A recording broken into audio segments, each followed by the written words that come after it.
Hello दोस्तों, welcome my YouTube channel. दोस्तों, आज आप सबके लिए लेकर आए हैं बीपीओ का रिवीजन क्लास। तो आज हम सब देखेंगे कुछ प्राचीन जैसे मौर्य प्रशासन के बारे में देखेंगे और गुप्त प्रशासन के बारे में देखेंगे, स्थानीय स्वशासन और कुछ समितियां आज जो इम्पोर्टेंट समितियां हैं, है ना। और बहुत ही इम्पोर्टेंट आज आप सबका क्लास ये है रिवीजन। तो आप सब देख सकते हैं कितना बेहतरीन तरीके से इसको कवर किया गया है। बहुत कम समय में दोस्तों आप सबका रिवीजन हो जाएगा, आप विश्वास कीजिए। देखिए, ऐसा नहीं कि हैंड नोट्स है ना। तो कम समय में आपको ज़्यादा तैयारी करने के लिए तो कुछ अलग तो करना पड़ेगा, ठीक है। तो आप सब सबसे पहले चैनल को सब्सक्राइब कर लीजिए और वीडियो को लाइक और अपने दोस्तों के पास शेयर ज़रूर कर दीजिए, ठीक है। तो चलिए शुरू करते हैं कि तो चलिए शुरू करते हैं आपका सेशन।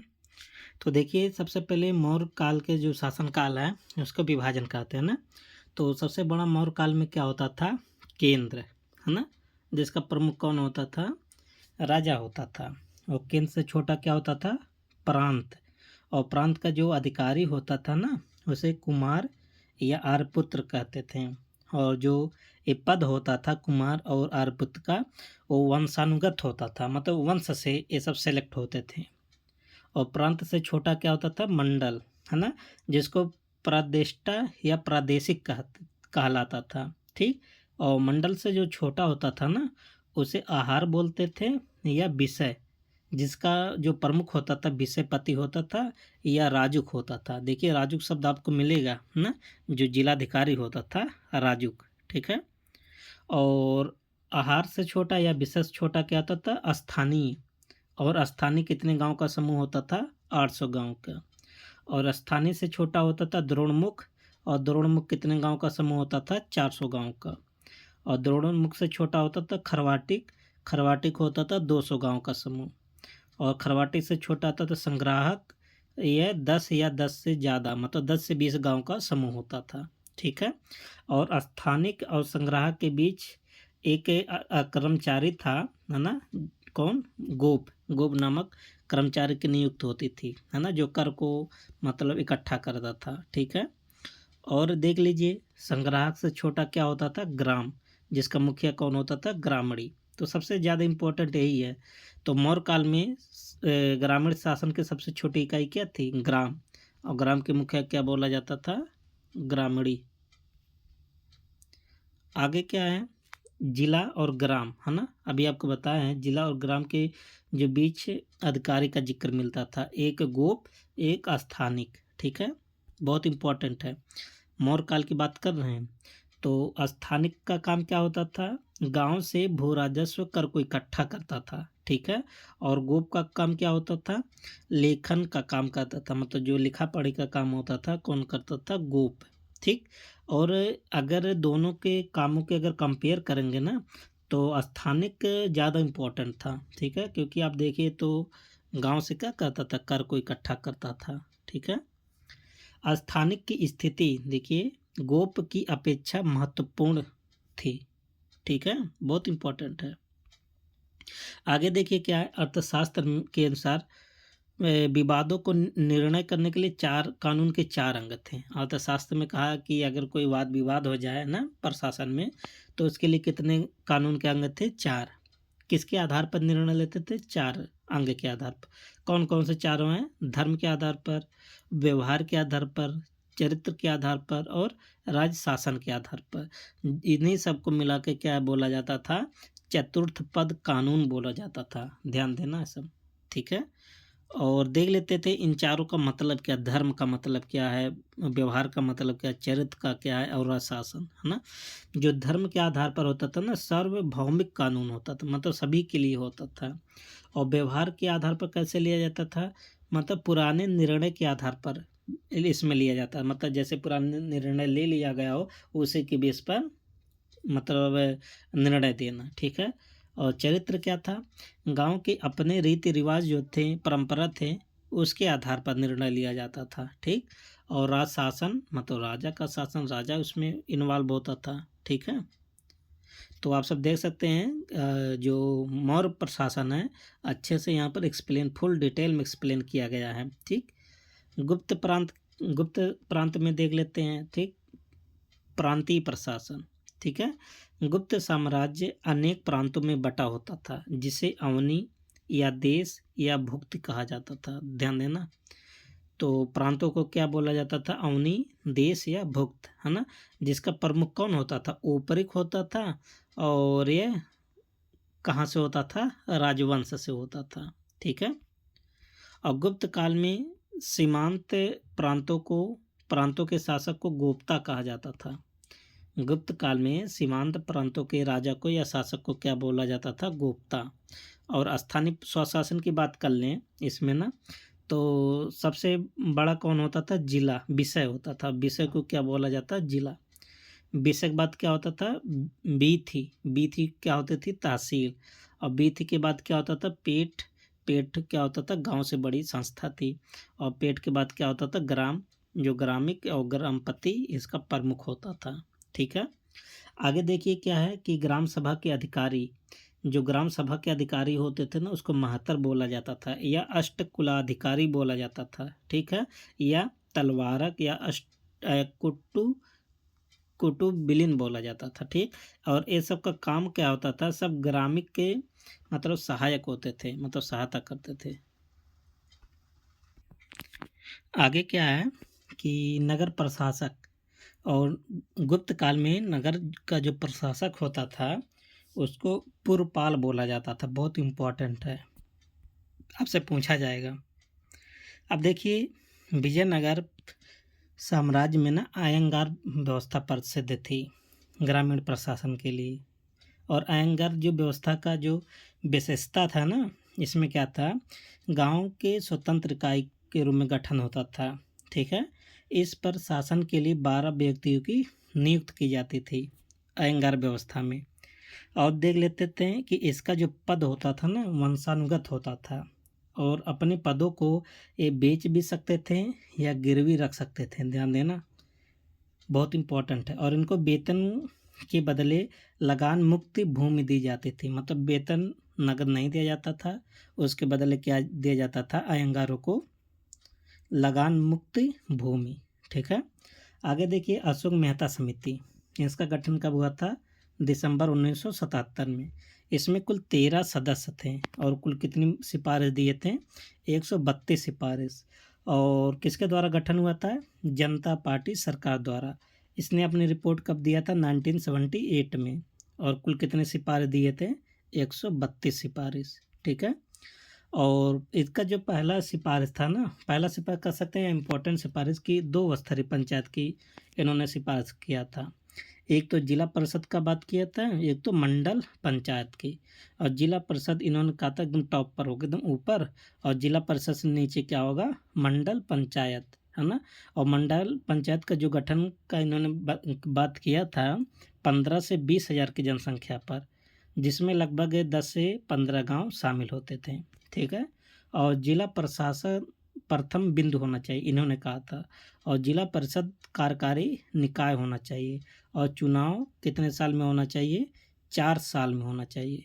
सॉरी, जो चुनाव की अवधि है कितना होना चाहिए? 4 वर्ष। जैसे समानता देखा गया है बलवंत राम मेहता साहब के अनुसार 5 वर्ष होता ना, लेकिन इन्होंने कहा था 4 वर्ष।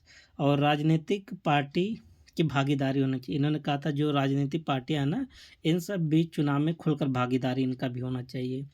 तो जो जो इम्पोर्टेंट सिफारिश था आप सब देख रहे हैं ना, बहुत इम्पोर्टेंट है। देखिए रिपथ के बारे में थोड़ा देख लीजिए कि भारत में स्थानीय स्वशासन का इसको जनक बोला जाता है। और इसने अपनी सिफारिश कब दिया था? 1882 में। क्या था इसमें? स्थानीय बोर्डों को निश्चित कार्य के साधन दिया गया। ठीक है, और ग्रामीण श्रेणी के लिए तालुका बोर्ड और जिला बोर्ड बनाया जाए। तो ये जो सिफारिश है ना, बहुत इंपॉर्टेंट है। किसका है? रिपन का है। ठीक है, अब देखिए कुछ प्रमुख समितियां देख लेते हैं ना। 1966 में एक समिति गठित हुआ था, आर के खन्ना समिति। 21 बेस पर गठित किया गया था कि पंचायती राज निकायों का आकेक्षण एवं लेखा की जांच करने के लिए। तो पूछा जाएगा आर के खन्ना समिति कब आया था? 1966 में। 1965 में एक समिति आया था के संथानम समिति, पंचायती राज चुनाव पर, है ना, पंचायती राज चुनाव पर वर्णन करने के लिए 1965। 1961 में एक आया था समिति पी ईश्वरम समिति, पंचायती राज व प्रशासन के संदर्भ में। 1962 में एक समिति आता है जी आर राजगोपाल राव, न्याय पंचायतों पर अध्ययन दल के लिए, 1962 में। ठीक है, अब देख लीजिए 73वां संविधान संशोधन के बारे में थोड़ा। 73वां संविधान संशोधन कब लागू हुआ था? 24 अप्रैल 1993 को। और 74वां संविधान संशोधन कब लागू हुआ था? 1 जून 1993। अच्छा, 73वां संविधान संशोधन ग्राम पंचायत से संबंधित है, पंचायत से संबंधित है, और 74वां संविधान संशोधन नगर पालिका से। ठीक है, तो स्टेट इलेक्शन कमीशन का गठन कब हुआ था? 23 अप्रैल 1994। उत्तर प्रदेश की बात हो रहा है। उत्तर प्रदेश नगर निगम अधिनियम कब आया था? 1959 में। उत्तर प्रदेश जिला समिति अधिनियम कब आया था? 1999। और उत्तर प्रदेश क्षेत्र पंचायत जिला पंचायत अधिनियम कब आया था? 1961 में। और उत्तर प्रदेश नगर पालिका अधिनियम कब आया था? 1916 में। उत्तर प्रदेश विधि संशोधन अधिनियम कब लागू हुआ था? जैसे 1947 में संशोधन किया था ना, तो संशोधन करने के बाद कब लागू किया था? 22 अप्रैल 1994 को। विकेंद्रीकरण एवं प्रशासनिक सुधार आयोग कब आया था? 1995 में। और संयुक्त प्रांत पंचायती राज अधिनियम कब आया था? 1947 में। ठीक है, तो आगे क्या है? भूमि प्रबंधक समिति, है ना, एक्ट 1947 में किस धारा में है? भूमि प्रबंधक समिति के कार्य या कर्तव्य, धारा 28 के ख में। अच्छा, भूमि प्रबंधक समिति कहाँ पर है? 28 के क में भूमि प्रबंधक समिति, और इसका जो काम काज दिया गया है, कर्तव्य दिया 28 के ख में या 28 के बी में दिया गया है। ठीक है, और उसका जो पावर क्या होगा? गांव की संपत्ति, है ना, नुकसान की गई सूचना सहायक कलेक्टर को देगा, फिर 30 दिन में एक्शन होगा। मतलब जो गांव की संपत्ति को अगर कोई नुकसान कर देगा ना, तो उसकी सूचना किसको भेजेगा? सहायक कलेक्टर के पास भेजेगा ना। तो सहायक कलेक्टर कितने दिन में एक्शन करेगा? 30 दिन में। अब देखिए कॉन्स्टिट्यूशन अमेंडमेंट एक्ट 1947 में धारा 2 के 6 में किसकी परिभाषा है? ग्राम सभा की परिभाषा है। ठीक है, अच्छा, पीछे भी आपको बताएं, आपको याद भी हो गया होगा। एक धारा 3 है। धारा 3 में क्या है? राज्य सरकार गजट में अधिसूचना से ग्राम सभा की स्थापना कर सकती है, धारा 3 में बताया गया। ठीक है, और धारा 11 के 1 में क्या लिखा है? एक्ट 1947 की बात हो रहा है, ग्राम सभा की बैठक।